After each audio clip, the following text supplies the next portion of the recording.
In my mind, sex is the big white elephant in rooms of recovery. Nobody wants to fucking talk about it.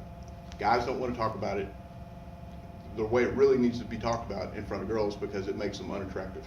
Girls don't want to talk about it the way it really affects them and should not talk about it in front of guys because there's a lot of shame involved. And for me, that's coming.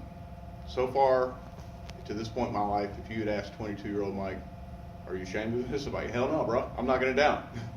And that's all fine and good. But it didn't stop there. 24 years old. By this point, I have whored around about as much as I was comfortable whoring around. I had a good career path. My dad and 6 of his brothers are electricians. Their dad was an electrician. Started getting drug off the electrical side when I was about 12. And look, that's one of the things I'm really good at. I'm a good electrician. At about the same time, I was fighting in a tough man contest and some little chicken shit MMA promotions around town. And I was dating a girl. We actually dated for 3 years. And you know, everybody has their little 15 minutes of fame. Mine was in a bar called City Streets and T-Town 2000. Beat up some guys, got beat up a little bit, a lot bit. So just to tell it how it is. That's the reason I'm not a professional fighter. Got my ass kicked.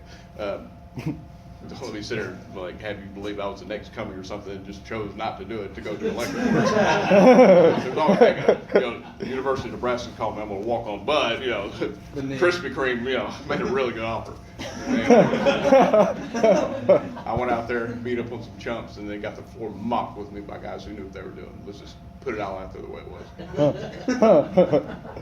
But around that time that I noticed that drugs and porn sex kind of went together in a way that I wasn't comfortable with. So I could have sex by itself, and that's no problem. That's a normal, I mean, I don't know just too many dudes that just don't want to do that.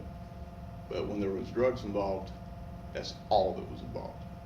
It wasn't like, hey, let's go, you know, get half an 8-ball and go to the bar and just hang out. It's like, no, let's go to the bar, and as soon as I start on this, it's time to go.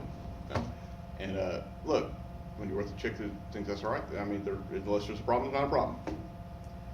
Progressed. I meet this really nice girl who works for my mom, and her name's Lisa. And this person is good. This person doesn't do drugs. This person kind of talks like this. She's from Texarkana.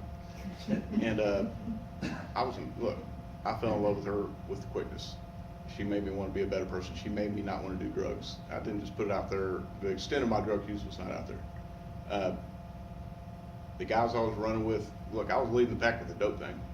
They just kind of did it because I brought it. But I was convinced that if I divorced myself from them, I'd be able to go ahead and do this. And it worked. Hey, for about 8 years it worked. I turned out as a journeyman wireman. That means I graduated from our trade school. We call that turning out.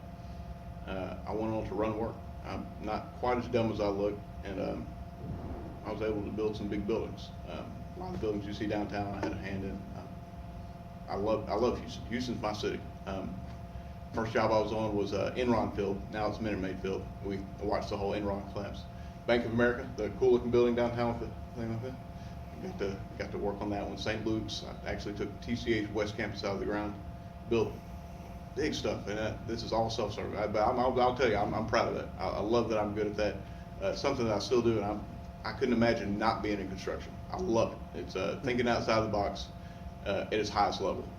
Seeing things before they're there, fitting things in spaces that don't exist yet. Calculate. If anybody thinks that you will not use algebra or trig, please come see me. I will show you. You will learn. You use this shit. Kevin knows.